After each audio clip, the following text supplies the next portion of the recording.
यानी मिलाद पढ़ने वाला अगर कोई नहीं होता तो हुजूर शोएबुल औलिया खुद मिलाद और बड़े ही अच्छे लबो लहजा में पढ़ा करते थे। जुमा के दिन, शंबा के दिन, जुमेरात के दिन, यानी हफ्ते में कई दिन आप मिलादुन नबी सल्लल्लाहु अलैहि वसल्लम का एहतमाम क्या करते थे और उलमा को बुलाते और उनसे सुनते और उन्हें दुआएं देते और उनको नजराना भी देते हुजूर शोएबुल औलिया अलैहि रहमतुर रिज़वान।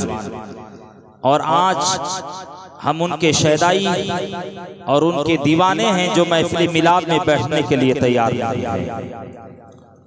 बैरकैफ आप लोग थोड़ी देर बैठिए, चंद बातें मैं आप लोगों के सामने रखूंगा, फिर इंशाअल्लाह रुखसत हो जाऊंगा।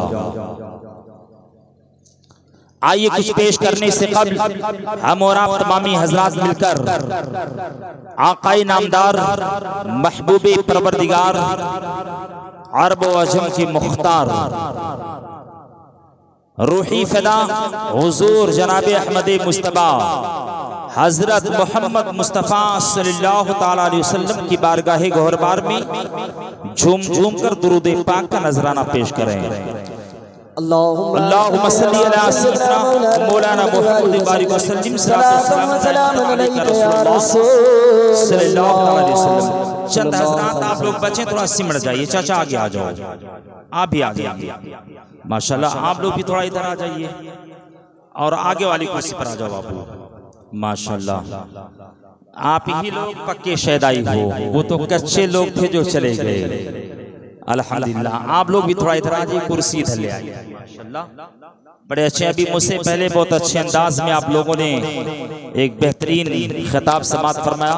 खतीब ज़ीशान वाइज़ हक़ बयान हज़रत अल्लामा व मौलाना शाबान अली साहब मिसबाही मुद्दसिल्लहु नूरानी से अल्हम्दुलिल्लाह बड़ा पाकीज़ा बड़ा नूरानी बयान हो रहा था हजरत का, और आप लोग समात कर रहे थे। एक बार मचल करके और पढ़ लें, अल्लाह रब्बु मुहम्मदिन सल्लल्लाहु अलैहि वसल्लम नहनु इबादु मुहम्मदिन सल्लल्लाहु अलैहि वसल्लम। एक बार नबी और आले नबी पर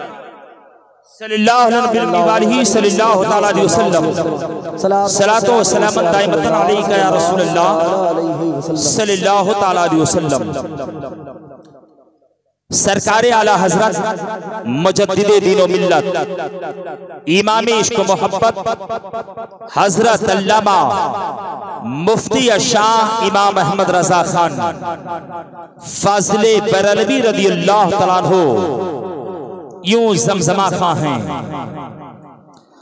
वाह क्या मर्तबा ऐ गौस है बाला तेरा।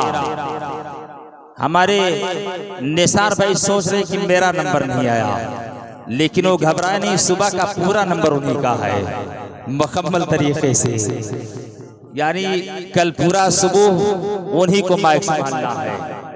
निसार भाई आप घबराए नहीं, सुबह तो आपका मुकम्मल है माशाल्लाह, और माइक आप संभालिए बढ़िया से थोड़ी देर तक। वाह क्या मर्तबा ऐ गौस है बाला तेरा, ऊंचे ऊंचों के सरों से है कदम आला तेरा। सरकार गौसुल आज़म रज़ियल्लाहु तआला अन्हु का कदम सारे वलियों के गर्दनों पर, यह हर कोई जानता है। पीराने पीर रोशन ज़मीर शहबाज़े लामकानी कुतबे रब्बानी गौसे समदानी महबूबे सुबहानी हुजूर सैयदना शेख अब्दुल कादिर मुहियुद्दीन जीलानी बगदादी रदियल्लाहु तआला अन्हु की जात वो जात है जो तमाम वलियों के सरदार हैं, तमाम वलियों के इमाम हैं, जिन्हें इमामुल औलिया कहा जा रहा है, जिनका कदम दुनिया के सारे वलियों के मुहिब्बे गरामी वक़ार ज़ीनते दरसगाह उम्दतुल मुदर्रिसीन हज़रत अल्लामा व मौलाना हाफिज़ व क़ारी रमज़ान अली साहब क़िबला मुद्दसिल्लहु नूरानी का हुक्म कि सरकार के मुतालिक और हुजूर शोएबुल औलिया पर आपको बोलना है। बहुत कुछ सोच कर क्या था बोलने के लिए, लेकिन अब क्या बताएं, वक्त बहुत काफी हो चुका है। लेकिन फिर भी इंशाअल्लाह थोड़ी देर तक मैं आपके सामने गुफ्तगू करूंगा। सरकार गौसुल आज़म रज़ियल्लाहु तआला अन्हु का कदम दुनिया के सारे वलियों के गर्दनों पर, जैसा कि सरकार गौसे आज़म शेख अब्दुल कादिर जिलानी बगदादी रज़ियल्लाहु तआला अन्हु फरमाते हैं, कदमी हाज़ही अला रक़बती कुल्ली वलील्लाह, ये मेरा कदम यानी सरकार गौसुल आज़म का कदम दुनिया के सारे वलियों के गर्दनों पर। अब आप सोचिए, दुनिया में कितने बड़े बड़े वली, अगर हिंदुस्तान की सरजमीन पर देखा जाए तो एक से एक वली मौजूद हैं। हुजूर सैयदना ख्वाजा गरीब नवाज, मोइनुद्दीन चिश्ती, हसन संजरी, सुम्मा अजमेरी रज़ियल्लाहु तआला अन्हु जो सुल्तानुल हिंद हैं, जो हिंदुस्तान में इस्लाम को बुलंदी बख्शा, बहुत बड़े वली हैं। निजामुद्दीन औलिया देखिए, ख्वाजा कुतुबुद्दीन बख्तियार काकी को देखिए, हुजूर बाबा फरीदुद्दीन गंज शक्र को देखिए, निजामुद्दीन औलिया को देखिए, चिराग देहलवी को देखिए, मखदूमे सिमना को देखिए, मखदूमे भीखा को देखिए, साबिर कलेरी को देखिए, सैयदना सालारे मसूद गाजी को देखिए। ये कितने बड़े वली हैं। ये जात मोहताजे तारुफ नहीं है, ज्यादा दूर जाने की जरूरत नहीं है। जिस मुर्शद से, जिस पीर से, जिस शेख से ताल्लुक रखते हो, जिन्हें दुनिया हुजूर शोएबुल औलिया के नाम से याद करती है, जिन्हें दुनिया हुजूर मज़हरे शोएबुल औलिया के नाम से याद करती है, जिन्हें दुनिया हुजूर मुख्तारुल औलिया के नाम से याद करती है, अगर इन जात को देखी जाए तो ना हुजूर मुख्तारुल औलिया की जात मोहताजे तारुफ है, ना मज़हरे शोएबुल औलिया की जात मोहताजे तारुफ है, ना बाबू मियाँ की जात मोहताजे तारुफ है, ना हुजूर शोएबुल औलिया की जात मोहताजे तारुफ है। लेकिन कुर्बान जाऊं मुसलमानों, मैं जिस वली की बात कर रहा हूं, जिस इमामुल औलिया की बात कर रहा हूं, जिन्हें दुनिया सरकार गौसुल आज़म शेख अब्दुल कादिर मोइनुद्दीन जिलानी बगदादी रज़ियल्लाहु तआला अन्हु के नाम से याद करती है, उनका कदम चाहे ख्वाजा गरीब नवाज मोइनुद्दीन हो, चाहे कुतुबुद्दीन बख्तियार काकी हो, चाहे बाबा फरीदुद्दीन गंज शक्र हो, चाहे निजामुद्दीन औलिया हो, चाहे चिराग देहलवी हो, चाहे साबिर कलेरी हो, चाहे सालारे मसूद गाजी हो, चाहे मखदूमे सिमना हो, चाहे मखदूमे अशरफ हो, चाहे मखदूमे भीखा हो, चाहे हुजूर शोएबुल औलिया हो या मज़हरे शोएबुल औलिया हो, इन सब पर भी सरकार गौसुल आज़म का कदम नाज है। सरकार गौसुल आज़म शेख अब्दुल कादिर जिलानी रज़ियल्लाहु तआला अन्हु ने जब ऐलान फरमाया, कदमी हाज़ही अला रक़बती कुल्ली वलील्लाह, ये मेरा कदम दुनिया के सारे वलियों के गर्दनों पर, तो दुनिया में जितने वली थे जहां जहां थे वहीं पर अपनी गर्दनों को झुका दिया।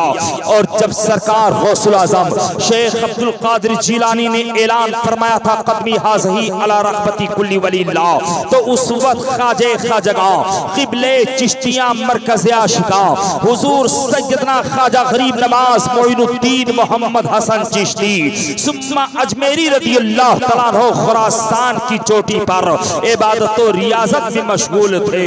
लेकिन जब सरकार गौसुल आज़म ने बगदाद की सरजमीन पर ऐलान फरमाया, कदमी हाज़ही अला रक़बती कुल्ली वलील्लाह, तो ख्वाजा गरीब नवाज ने खुरासान की चोटी पर बैठ करके समात किया और वहीं से पुकार उठे पीराने पीर रोशन ज़मीर, ये आपका कदम नाज मोइनुद्दीन के सिर्फ गर्दन ही पर नहीं बल्कि मेरे सर और आंखों पर भी है। अब आप जरा अंदाजा लगाओ, वलीउल्लाह के ताकत को आप देखिए। सरकार गौसुल आज़म बगदाद में है, सरकार ख्वाजा गरीब नवाज खुरासान की चोटी पर है, सरकार गौसुल आज़म बगदाद में ऐलान फरमा रहे हैं, सरकार ख्वाजा गरीब नवाज खुरासान की चोटी पर समात कर रहे हैं। और जब सरकार ख्वाजा गरीब नवाज ने अपनी गर्दन झुकाई तो सरकार गौसुल आजम शेख अब्दुल कादिर जिलानी ने बड़े मजमा में ऐलान फरमाया कि ए लोगों सुनो सुनो, खुरासान की चोटी पर मोहम्मद गयासुद्दीन के फर्जंद अरजमंद मोइनुद्दीन मोहम्मद हसन चिश्ती ने अपनी गर्दन झुकाई है। उन्हें बहुत ही जल्द हिंदुस्तान की हुकूमत मिलने वाली है। अब आप जरा अंदाजा लगाओ, सरकार गौसे आजम अगर वलायत बांट रहे हैं तो वलायत के साथ साथ हुकूमत भी दे रहे हैं, हुकूमत से भी नवाज रहे हैं। लेकिन ए मुसलमानों, ए सिकंदरपुर के मुसलमानों, ए हुजूर शोएबुल औलिया के शहदाइयों, ए मजहरे शोएबुल औलिया के चाहने वालों, ए हुजूर मुख्तारुल औलिया के मानने वालों, आप सोचो एक सवाल पैदा होता है कि सरकार गौसुल आजम रज़ी अल्लाह तआला अन्हु को ये मुकाम कहां से मिल रहा है, ये रुतबा कहां से मिल रहा है? सरकार गौसुल आजम को ऐलान करने का हुक्म किसने दिया है? तो मंसूर रजा सुबहानी बड़े जिम्मेदारी के साथ बोलना चाहता है। सरकार गौसुल आजम ने जो ऐलान फरमाया कदमी हाज़ही अला रग़बती कुल्ली वलील्लाह, ये अपनी मर्जी से नहीं किया है, ये अपनी मर्जी के मुताबिक ऐलान नहीं फरमाया है, बल्कि सरकार गौसुल आजम रज़ी अल्लाह तआला अन्हु को ये मुकाम कहां से मिल रहा है, ये कैसे मिल रहा है? आप अपने जहन को हाजिर कर लें, ये बात बता दूं, उसके बाद में दो तीन बातें बता करके तेजी के साथ में रुखसत हो जाऊंगा। सरकार गौसुल आजम को ये मुकाम कब मिल रहा है? आप अच्छी तरह से जानते हैं कि इमामुल अंबिया हुजूर शाफ़िय्युम नुशूर दानाए खफाया हुजूब, हम सब के आका हुजूर रहमतुल लिल आलमीन जनाबे मुहम्मदुर रसूलुल्लाह सल्लल्लाहु अलैहि वसल्लम मेराज के लिए तशरीफ ले गए। मेराज का वाकया बयान करने का मकसद नहीं है, लेकिन मैं अगर सिकंदरपुर के खुशअकीदा मुसलमानों से पूछूं, ए सिकंदरपुर के मुसलमानों, नबी पाक सल्लल्लाहु अलैहि वसल्लम को मेराज कहाँ हुई? तो हर कोई यही कहेगा कि रब के पास हुई, रब ने अपने पास बुला करके मेराज कराया। हर नबी को मेराज हुई, लेकिन किसी नबी को रब ने अपने पास बुला करके मेराज नहीं कराया। हर नबी को हुई, किसी को उसी मुकाम पर हुई, किसी को तूरे सेना पर हुई। गर्ज़े की हर नबी को अलग अलग मुकामात पर या उन्हीं जगहों पर मेराज होती रही, लेकिन जब रब के महबूब की बारी आती है तो रब ने ये नहीं फरमाया कि ए मेरे महबूब आपको हे तूर पर चले जाओ, ये नहीं फरमाया कि मक्का के वादी में चले जाओ, ये नहीं फरमाया कि सफा मरवा की पहाड़ी पर चले जाओ, ये नहीं फरमाया कि खारे हिरा में चले जाओ, बल्कि रब ने अपने महबूब को अपने पास बुलाया। मेराज की रात में जब नबी पाक सल्लल्लाहु अलैहि वसल्लम तशरीफ ले जा रहे थे, जिब्रील अमी हाजिर हैं, यहाँ तक कि तमाम फरिश्तागाने एज़ाम हैं। आका करीम सल्लल्लाहु अलैहि वसल्लम बुर्राक पर सवार हुए, यहाँ तक कि नबी चल रहे हैं। तमाम मुकामात से होते हुए जब नबी सिदरतुल मुंतहा पर पहुंचे तो जिब्रील अमी ने नबी की बारगाह में अर्ज किया, ए अल्लाह के प्यारे नबी, अब इसके आगे मेरी रसाई नहीं है, अगर इसके आगे बढ़ूं तो फौगे तजल्ली से मेरे पर चल जाएंगे। यहाँ तक कि जिब्रील ने नबी का साथ छोड़ दिया। फिर बुर्राक ने भी अर्ज किया, ए अल्लाह के प्यारे रसूल सल्लल्लाहु अलैहि वसल्लम, इसके आगे मेरी रसाई नहीं है, अगर इसके बाल बराबर भी मैं आगे बढ़ूं तो फौगे तजल्ली से मेरे पर चल जाएंगे। अब ऐसे आलम में नबी पाक सल्लल्लाहु अलैहि वसल्लम की बारगाह में एक सवारी पेश की गई जिसका नाम रफ रफ है।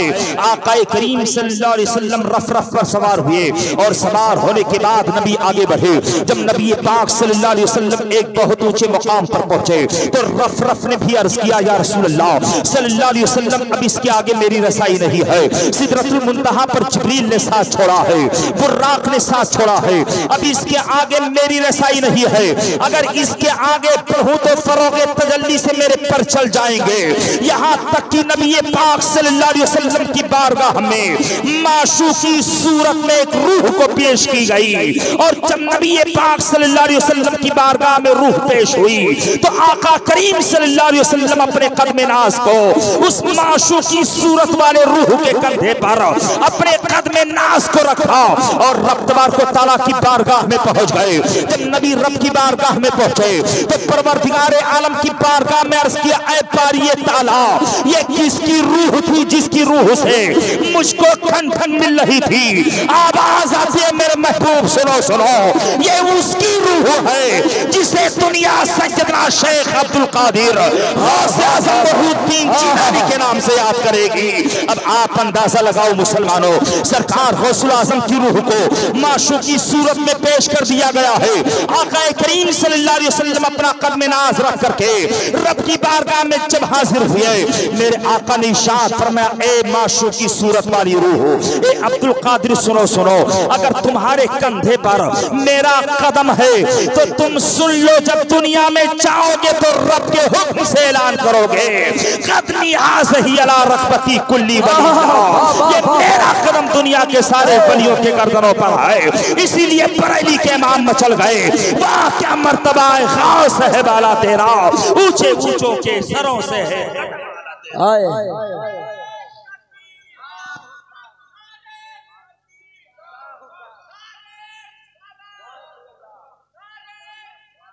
या रसूलल्लाह जिंदाबाद जिंदाबाद अल्लाह या रसूलल्लाह। तो ए मिल्लत के मुसलमानों, सरकार गौसुल आज़म को ऐलान करने का हुक्म मेराज की रात ही में मिला है।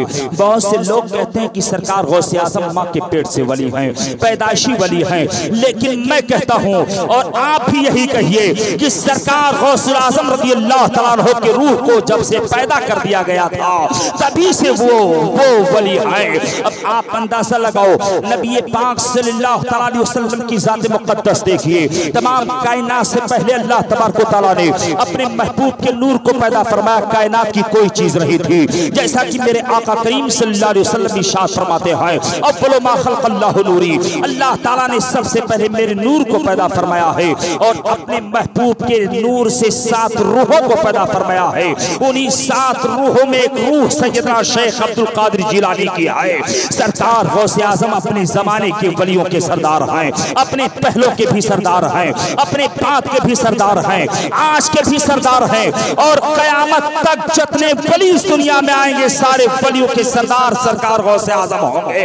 अब आप कहोगे कि पहलों के सरदार कैसे हैं? सरकार गौसुल आज़म अपने पहलों के सरदार कैसे हैं? चाहे आलिम अरवाह के वली हो, चाहे आलिम बरसत के वली हो, तमाम अंबिया और सहाबा और अइम्मा के बाद अगर किसी का मकाम बुलंदो बाला है तो सरकार गौसुल आज़म का है। तमाम वलियों के सरदार सरकार गौसे आज़म हैं, चाहे पहले के हो चाहे बाद के हो। हजरत सैयदना जुनैद बगदादी रज़ियल्लाहु तआला अन्हु सरकार गौसुल आज़म शेख अब्दुल कादिर जिलानी रज़ियल्लाहु तआला अन्हु के पहले के हैं, लेकिन तारीख बताती है कि सैयदना जुनैद बगदादी रज़ियल्लाहु तआला अन्हु एक मर्तबा मिंबर पाक पर बैठ करके अपने मुरीदीन को वाज़ो नसीहत फरमा रहे थे। यहाँ तक कि दौरान वाज़ो नसीहत आपने फरमाया, कदमहु अला रकबती, उसका कदम मेरी गर्दन पर है। यहाँ तक कि तमाम मुरीदीन ने कहा, ए हज़रत अल्लामा जुनैद बगदादी रज़ियल्लाहु तआला अन्हु, ये बात समझ में नहीं आई जो आपने दौरान खुतबा ये फरमाया। हज़रत जुनैद बगदादी ने फरमाया कि ए मेरे मुरीदीन सुनो सुनो, 5वीं सदी के आखिरी में एक शख्स आएगा जिसे दुनिया सैयदना शेख अब्दुल कादिर जिलानी के नाम से याद करेगी, और जब वो दुनिया में आएंगे तो ऐलान करेंगे, कदमी हाज़ही अला रकबती कुल्ली वलील्लाह, ये मेरा कदम दुनिया के सारे वलियों के गर्दनों पर है। ये जुनैद बगदादी रज़ियल्लाहु तआला अन्हु की जात है। बहुत सारे औलिया कराम है जिनका जिक्र किया जाए और बताया जाए कि ऐसे ऐसे कहा तो टाइम दरकार है मुसलमानों, लेकिन एक बात जरूर बता दूं, सरकार गौसुल आज़म रज़ियल्लाहु तआला अन्हु पहलों के सरदार कैसे हैं। बहुत पहले की बात मैं कर लेता हूँ। हज़रत सैयदना ओवैस करनी रज़ियल्लाहु तआला अन्हु, जो एक आशिक़ रसूल का नाम है, जिन्होंने करन की सरजमीन पर बैठ करके इश्क़ रसूल का शमा रोशन फरमाया, वही हज़रत ओवैस करनी रज़ियल्लाहु तआला अन्हु हैं, जो एक आशिक़ रसूल का नाम है, जिनके नाम से 14 शाबानुल मुअज़्ज़म की तारीख में लोग अपने घरों में हलवा बना करके उनके नाम से फातिहा दिलवाते हैं। वही हज़रत ओवैस करनी रज़ियल्लाहु तआला अन्हु हैं, जो नबी पाक सल्लल्लाहु अलैहि वसल्लम ही के ज़माने के हैं, लेकिन ज़ाहिरी ज़ाहिर में आका करीम सल्लल्लाहु अलैहि वसल्लम से मुलाकात नहीं हो पाई थी, बातिन में ना जाने कितनी बार हुई थी। वही हज़रत उवैस क़रनी रज़ियल्लाहु तआला अन्हु है। नबी पाक सल्लल्लाहु अलैहि वसल्लम तशरीफ फरमा है, तमाम सहाबे कराम का मजमा लगा हुआ है। आका करीम सल्लल्लाहु अलैहि वसल्लम ने मुल्क यमन की जानिब चेहरा फरमाया। नबी पाक सल्लल्लाहु अलैहि वसल्लम ने इरशाद फरमाया, ए मेरे सहाबियों, मुल्क यमन से रहमत की हवा आ रही है। जब तमाम सहाबियों ने इतना सुना तो आका करीम सल्लल्लाहु अलैहि वसल्लम की बारगाह में अर्ज किया, ए अल्लाह के प्यारे रसूल सल्लल्लाहु अलैहि वसल्लम, आप खुद रहमतुल लिल आलमीन हैं। अल्लाह तबारक व तआला ने आपको उमर सल्लल्लाहु अलैहि रहमतुल लिल आलमीन का ताज पहना करके भेजा है, तो मुल्क यमन से कैसी रहमत की हवा रही है। नबी पाक सल्लल्लाहु अलैहि वसल्लम ने इरशाद फरमाया, ए मेरे सहाबियों, मुल्क यमन में मेरा एक आशिक है, मेरा दीवाना है, जिसके जुल्फों की हवा रही है। सरकार ने फरमाया कि ए मेरे सहाबियों, मेरा वो दीवाना ऐसा दीवाना है जिसकी दुआओं से अल्लाह तबारक व तआला बनु रबिया और बनु कल्ब के भेड़ों के बालों के बराबर मेरे गुनहगार उम्मत की बख्शिश फरमाएगा। यहाँ तक कि सहाबा का जज्बे मोहब्बत देखिए। सरकार की बारगाह में अर्ज किया, ए अल्लाह के प्यारे रसूल सल्लल्लाहु अलैहि वसल्लम, क्या उस शख्स ने आपसे मुलाकात किया है कि नहीं किया है? मेरे आका ने इरशाद फरमाया, जाहिर में नहीं किया है, लेकिन बातिन में ना जाने कितनी बार किया है। सरकारे दो आलम सल्लल्लाहु अलैहि वसल्लम की बारगाह में अर्ज किया, ए अल्लाह के प्यारे रसूल सल्लल्लाहु अलैहि वसल्लम, उसका नाम क्या है? मेरे आका ने फरमाया कि उसका नाम उवैस क़रनी है। तमाम सहाबा ने अर्ज किया, या रसूलल्लाह सल्लल्लाहु अलैहि वसल्लम, क्या उस सहाबा से हम लोगों की, क्या उस शख्स से हम लोगों की मुलाकात होगी कि नहीं? मेरे सरकार ने फरमाया नहीं। मेरे सरकार ने यह भी फरमाया कि ए मेरे सहाबियों, सुनो सुनो, तुम लोगों में से सिर्फ दो शख्स हैं जिनका नाम भी नबी पाक सल्लल्लाहु अलैहि वसल्लम ने बता दिया। एक नाम हजरत अली रज़ियल्लाहु तआला अन्हु का बताया और दूसरा नाम हजरत उमर फारूक आज़म रज़ियल्लाहु तआला अन्हु का बताया। वाकया बयान करने का मकसद नहीं है, लेकिन बात आ गई उवैस क़रनी की, तो मैंने कहा इतना बना बयान कर दें। यहाँ तक कि सरकार ने फरमाया, दो ही लोग हैं जिनका नाम उमर है और अली रज़ियल्लाहु तआला अन्हु, यही दो लोग हैं जो उनसे मुलाकात करेंगे। अब यहाँ पर नबी पाक सल्लल्लाहु अलैहि वसल्लम के इल्मे गैब की भी साबित हो रही है। जो लोग कहते हैं नबी को इल्मे गैब नहीं है, माज़अल्लाह, अब आप जरा अंदाजा लगाओ, नबी ने ये नहीं फरमाया कि सिद्दीक से भी मुलाकात होगी, उस्मान गनी से भी मुलाकात होगी, तलहा से भी मुलाकात होगी, जुबैर से भी मुलाकात होगी। मेरे सरकार ने नामवाज़े फरमा दिया कि उमर और अली दो ही शख्स हैं जिन लोगों से मुलाकात होगी। इल्मे गैब मुस्तफा पर बहस ना करके सरकार आला हजरत का वो शेर देना चाहता हूँ, और कोई गैब क्या तुमसे नेहा हो भला, जब ना खुदा ही छुपा तुम पे करोड़ों दरूद। यहाँ तक कि आका करीम सल्लल्लाहु अलैहि वसल्लम ने हजरत उमर और अली को बुलाया था, और बुलाने के बाद में फरमाया कि ए उमर, ए अली, ये मेरा जुब्बे पाक ले लेना और शहरे करन में चले जाना, मेरे आशिक को दे देना, मेरा सलाम कह देना और कहना कि मेरे गुनहगार उम्मत की बख्शिश के लिए दुआ करेंगे। यहाँ तक कि हजरत उमर और हजरत अली रज़ियल्लाहु तआला अन्हुमा ने कुछ दिनों के बाद में आका करीम सल्लल्लाहु अलैहि वसल्लम का जुब्बे पाक लेकर के मुल्क यमन की जानिब रवाना हुए। और जब मुल्क यमन पहुंचे, हजरत उवैस क़रनी का नाम पूछा, किसी को मालूम नहीं कि उवैस नाम का कौन आदमी है। यहाँ तक कि बताने वाले ने बताया, करन में चले जाओ, हो सकता है कि वहां पर हो। यहाँ तक कि हजरत उमर और अली रज़ियल्लाहु तआला अन्हुमा शहर करन में गए, और जाने के बाद में जब हजरत उवैस क़रनी का पता पूछा तो नाम तो किसी को मालूम नहीं था, लेकिन बताने वाले ने बताया कि जंगल की तरफ चले जाओ, एक दीवाना है जो मुसल्ला बिछा करके खुदा की इबादत और रियाजत किया करता है, उसके ऊँटों को फरिश्ते चलाया करते हैं। यहाँ तक कि उमर और अली रज़ियल्लाहु तआला अन्हुमा जंगल की तरफ रवाना हुए, और जब जंगल में गए तो क्या देखा, एक दीवाना है। याद करो ऐ सिकंदरपुर के खुश अकीदा मुसलमानों, अपने पीरो मुर्शद हुजूर शोएबुल औलिया को जिस वक्त सिकंदरपुर में मस्जिद नहीं थी, वो बाहर चबूतरे पर बैठ करके अल्लाह की के बाद तो रियाजत किया करते थे। एक वक्त की भी नमाज कज़ा नहीं हुआ करती थी, 5 वक्त जमात नमाज पढ़ा करते थे। और जब बात आई थी मस्जिद बनवाने की, जिस जमींदार की वो जमीन थी, जमीन देने के लिए तैयार नहीं था, लेकिन वो अल्लाह क्या वली निगाहे बड़ाई से देख रहा था कि जमींदार जमीन देगा लेकिन अभी नहीं देगा।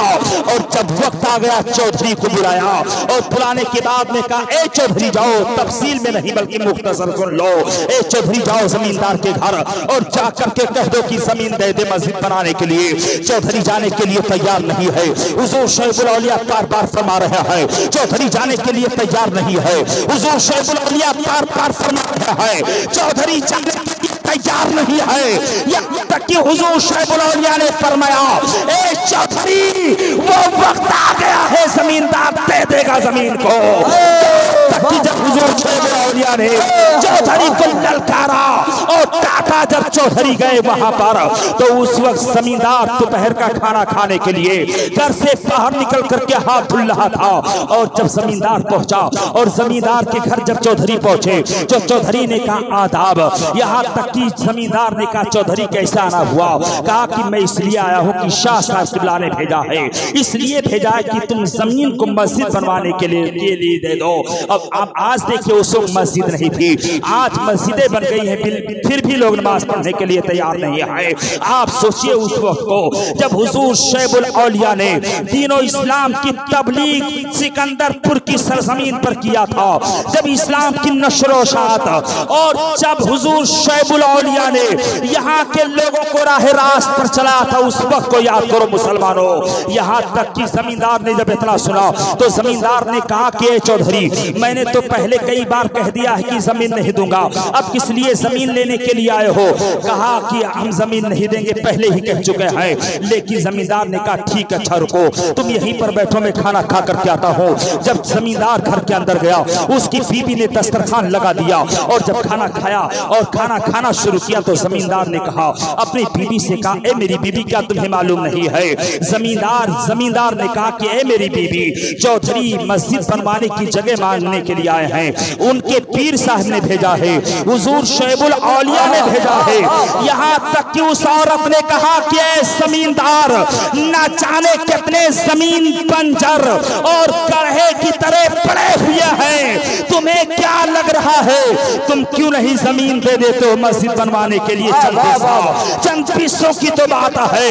जब उसकी औरत ने कहा तो उसके दिल पर बात लग गई। खाना खाने के बाद में बाहर निकला और कहा कि चौधरी जाओ, शाह साहब किबला से कह दो मैं जमीन दे रहा हूँ मस्जिद बनवाने की। याद करो सिकंदरपुर के खुशअकीदा मुसलमानों, उस वक्त को जब हुजूर शैखुल औलिया रहमतुल्लाह रिज़वान एक चबूतरे पर नमाज पढ़ा करते थे, न दीवार हुआ करती थी, न छत हुआ करता था, न किसी चीज का साया हुआ करता था। ऐसे वक्त में हुजूर शैखुल औलिया ने खुद जमींदार से जमीन लेकर के मस्जिद की तामीर करवाई थी। मुसलमानों, आप लोग मुझसे ज्यादा जानते होंगे, इसलिए कि आप लोग यही के रहने वाले हो।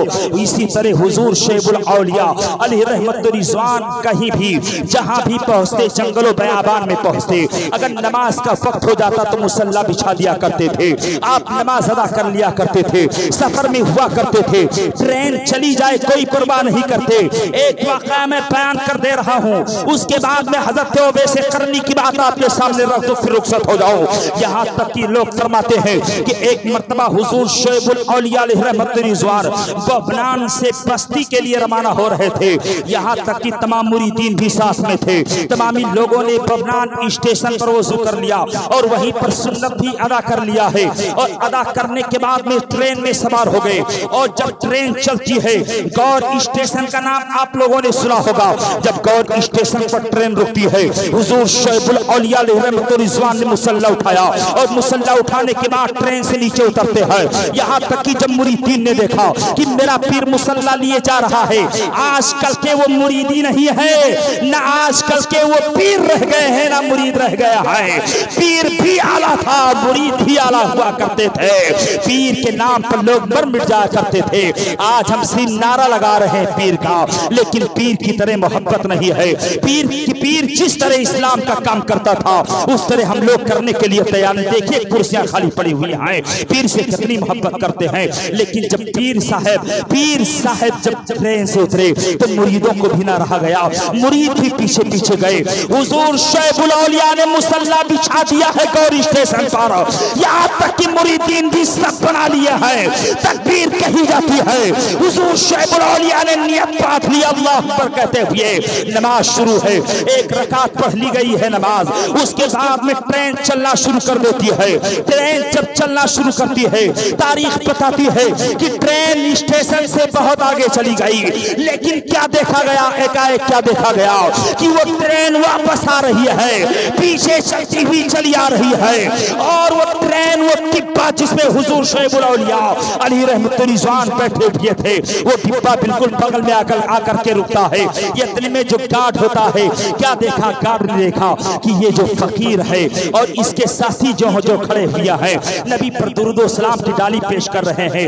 यहाँ तक कि गार्ड ने आहिस्ते से कहा, ए लोगो, ए फकीरों, ए अल्लाह वालों, घबराओ नहीं, ट्रेन उस वक्त तक नहीं जा सकती है जब तक कि आप लोग अपनी पूरी इबादत ना कर लो। अब आप जरा अंदाजा लगाओ, एक गार्ड भी समझ रहा है, एक ट्रेन भी समझ रही है कि अल्लाह वालों का मुकाम क्या है।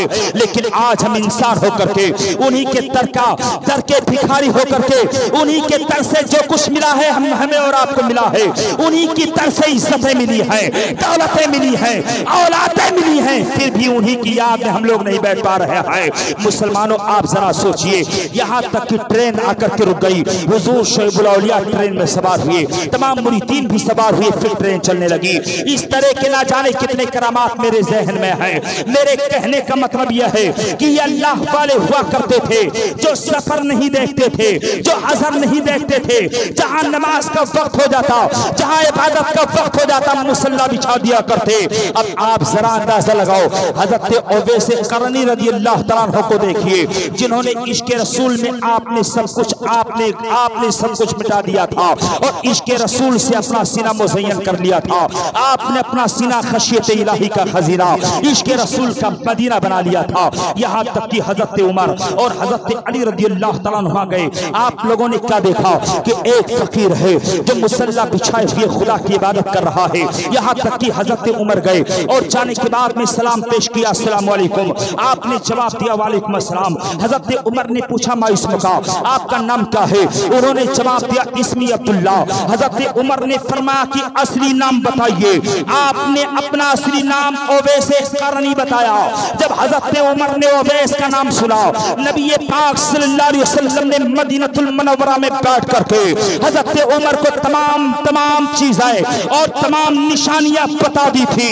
मेरे नबी ने फरमाया था कि उमर, उवैस क़रनी का जिस्म इस तरह होगा, उनके खद्दो खाल इस तरह होंगी, उनके दाढ़ियां ऐसे होंगे, उनकी जुल्फें बिखरी होंगी, उनके हथेली के बाएं पहलू पर एक सफेद दाग होगा, उनके जिस्म में घने बाल होंगे। मेरे सरकार ने भी फरमा दिया था कि वो दाग किसी बीमारी का नहीं होगा, वो अबरस का दाग नहीं होगा, बल्कि एक निशानी होगा, एक पहचान होगा, एक पहचानने का तरीका होगा।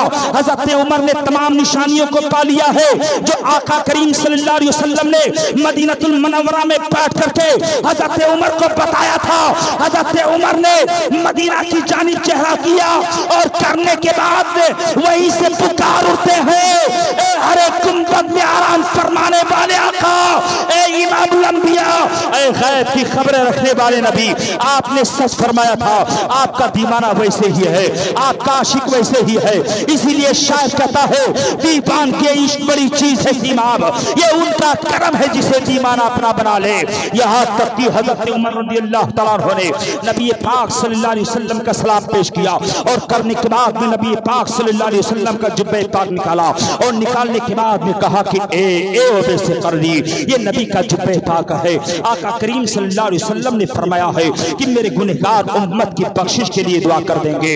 यहाँ तक कि हज़रत उवैस क़रनी ने नबी पाक सल्लल्लाहु अलैहि वसल्लम का जुब्बे पाक लिया और मुसल्ले को लिया, दूर बिछा दिया और बिछाने के बाद में रब की बारगाह में अपने हाथ को उठा दिया, अपने सर को झुका दिया, मौला की बारगाह में अर्ज़ किया, मेरे परवरदिगार अपने महबूब के गुनहगार उम्मत को बख्श दे।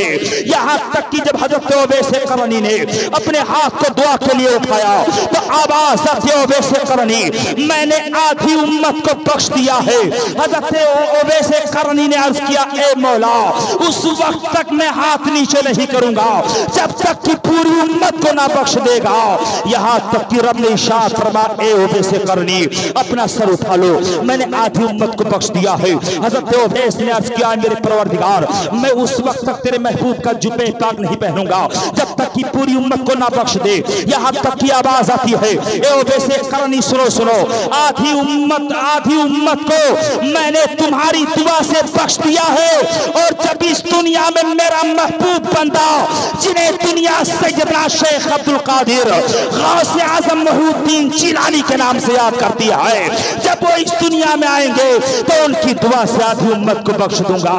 हजरत ओवैस करनी ने अर्ज किया, ए मेरे रब, ए मेरे परवरदिगार, ये शेख अब्दुल कादिर जिलानी कौन है, ये गौसे आजम मोहिउद्दीन कौन है? तो रब ने इरशाद फरमाया, ए ओवैस करनी सुनो सुनो, ये मेरे महबूब की आल से होंगे, ये मेरे महबूब की औलाद से होंगे। और जब दुनिया में आएंगे तो मेरे हुक्म से ऐलान करेंगे, कदमी हाज़ी अला रग़बती कुल्ली वलील्लाह, ये मेरा कदम दुनिया के सारे वलियों के गर्दनों पर। हजरत ओवैस करनी ने वही पर उसी जमीन पर अपनी गर्दन को झुका दिया और अर्ज किया कि मेरे परवरदिगार काश मैं भी उस जमाने में होता, अगर नहीं हो तो फिर भी इसी वक्त अपनी गर्दन को झुका रहा हूँ और अर्ज कर रहा हूँ, ऐ गौसे आजम, ये आपका कदम सिर्फ मेरे गर्दन ही पर नहीं बल्कि मेरे सर और आंखों पर है। इसीलिए बरेली के बाम मचल गए। वाह क्या मर्तबा है गौस है बाला तेरा, ऊंचे ऊंचों के सरों से कदम आला तेरा, और क्या दबे जिसमें हिमायत का हो पंजा तेरा। शेर को खतरे में लाता नहीं कुत्ता तेरा, हुक्म नाफिज तेरा, खामा तेरा, सैफ तेरी, तब में जो चाहे करे दौर है शाह तेरा। तू हसनी हुसैनी क्यों ना मोहिउद्दीन हो, ऐ खिज़्र मजमे बहरैन है चश्मा। और मजरो चिश्त बुखारा, कौन सी किश्त पे बरसा नहीं झाला तेरा, और किस गुलिस्ता को नहीं फसले बहारी से न्याज, कौन से सिलसिले पे फैज नाया तेरा। कोई भी सिलसिला हो, चाहे सिलसिले आलिया हो, कादरिया हो, नक्शबंदिया हो, सोहरवर्दिया हो, बरकातिया हो, चिश्तिया हो, बरकातिया हो, सादिरिया हो, मसूदिया हो, समनानिया हो, मखदूमिया हो, यार अलबिया हो, हशमतिया हो, निजामिया हो, मदारिया हो, कोई भी सिलसिला हो, कोई ऐसा सिलसिला नहीं है जिस पर सरकार गौसे आजम का फैज़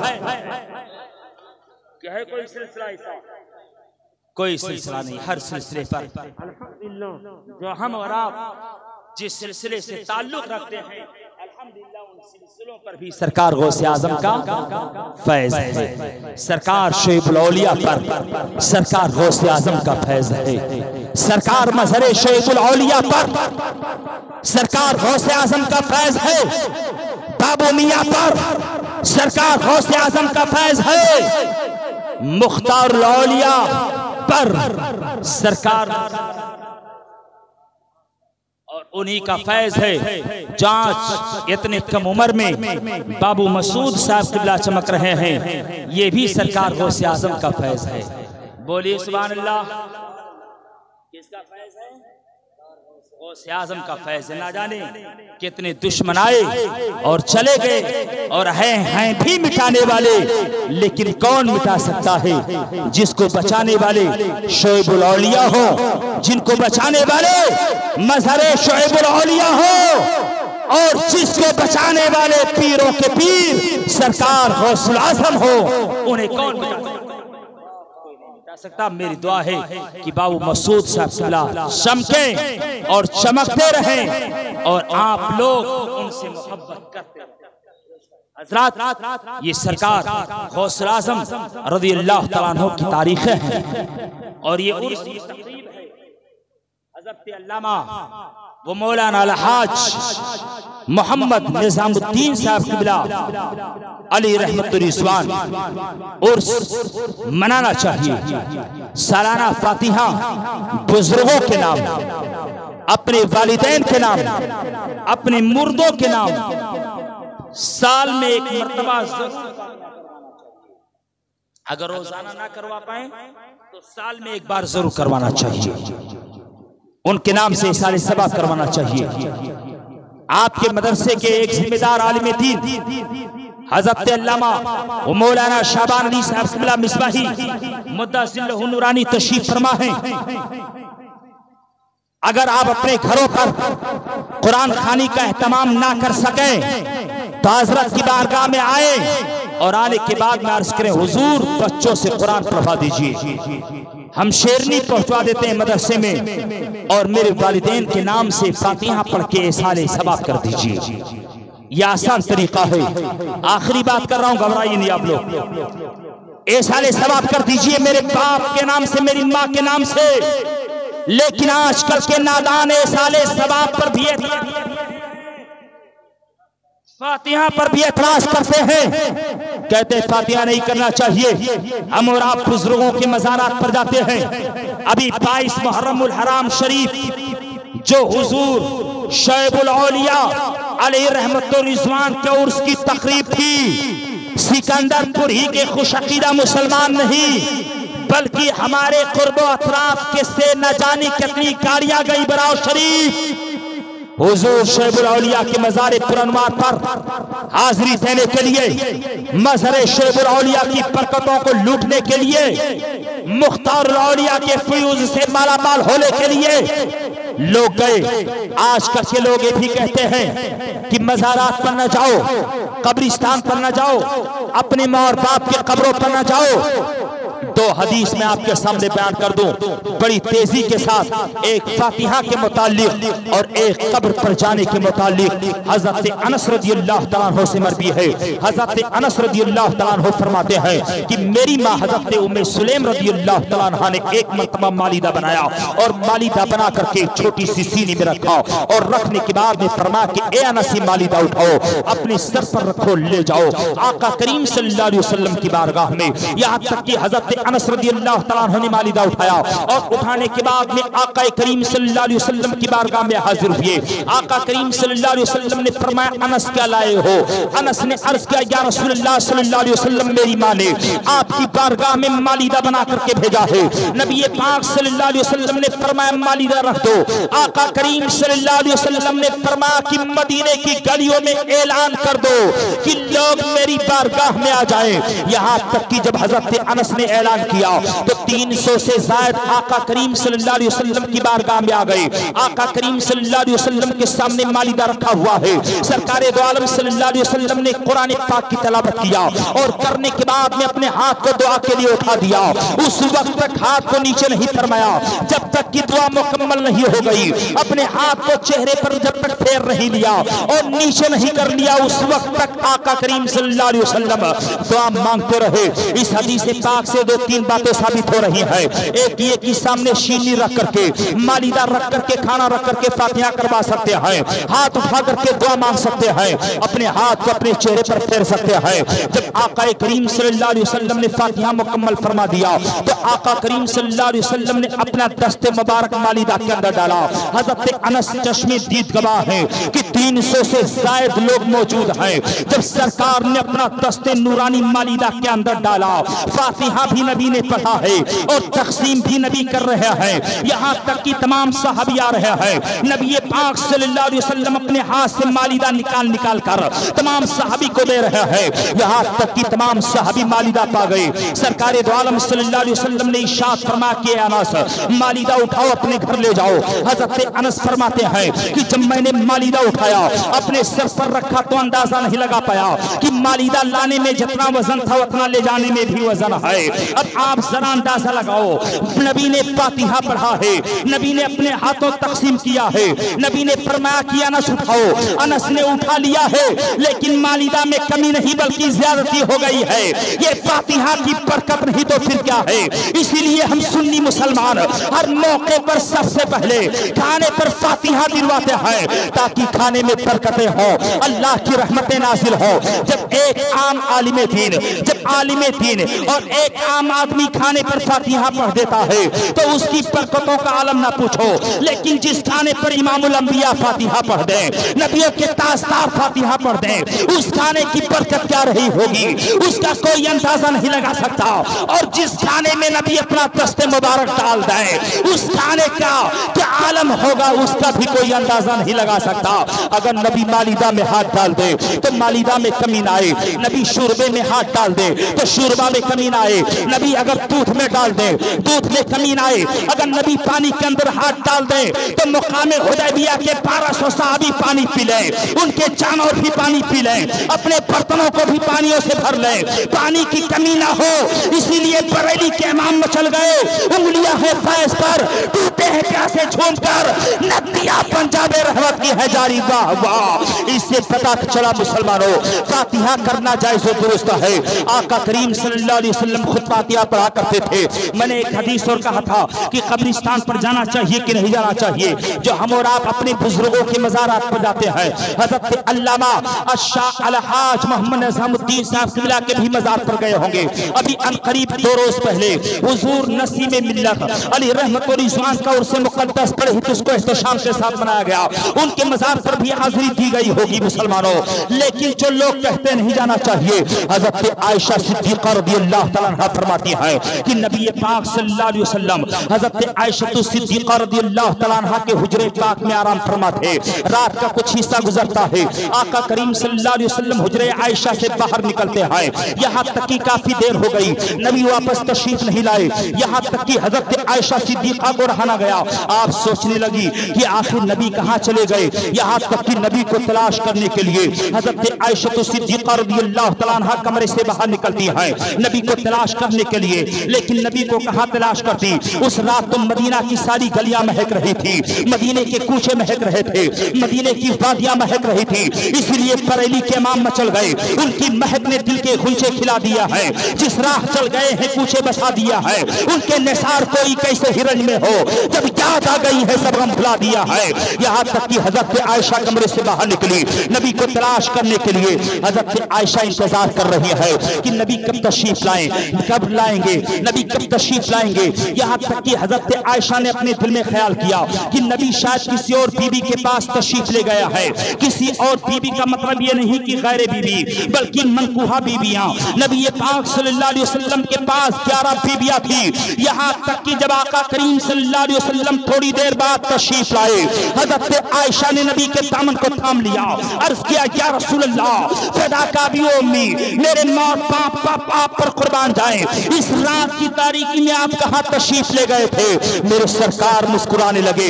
मेरे आका ने इरशाद फरमाया, ए आयशा मैं अमीन हूँ, किसी की अमानत में खयानत नहीं करता। नबी दिल की बात जान गए जो आयशा ने सोचा था। मेरे आका ने इरशाद फरमाया, आयशा मैं अमीन हूँ, किसी की अमानत में खयानत नहीं करता। ये तुम्हारे पास रहने की बारी है, किसी और बीबी के पास नहीं जाता। ए आयशा क्या तुम्हें मालूम नहीं है ये कौन सी रात है? ये 15 शाबानुल मौसम की रात है, जिसे शबे बारात के नाम से याद किया जाता है। ए आयशा इस रात में मैं जन्नतुल बकी शरीफ के कब्रिस्तान में गया था, मुर्दों के कब्रों पर फातिहा पढ़ने के लिए गया था।